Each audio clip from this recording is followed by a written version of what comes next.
ইসরায়েলের প্রধানমন্ত্রী Benjamin Netanyahu বেশ কয়েকদিন ধরেই লোকচক্ষুর অন্তরালে রয়েছেন। গুঞ্জন ছড়িয়েছে ইরানি হামলায় নিহত হয়েছেন তিনি। এমনকি ইসরায়েল তার ডামি ব্যবহার করছে দাবি করে ভিডিও সোশ্যাল মিডিয়ায় ছড়িয়ে পড়েছে।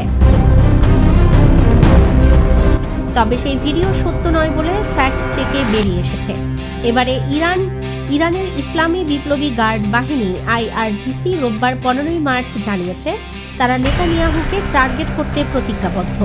ইসরায়েল ও যুক্তরাষ্ট্রের সঙ্গে ইরানের চলমান যুদ্ধের মধ্যে এমন ঘোষণা দিল IRGC। নিজেদের ওয়েবসাইট সেপা নিউজে IRGC জানায়, এই শিশু হত্যাকারী অপরাধী যদি বেঁচে থাকে তবে আমরা পূর্ণ শক্তি দিয়ে তাকে ধাওয়া এবং হত্যার চেষ্টা অব্যাহত রাখব।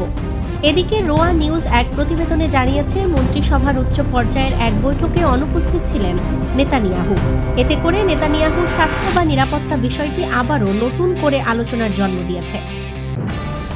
নিউজ ডেস্ক, দৈনিক অন্যধারা।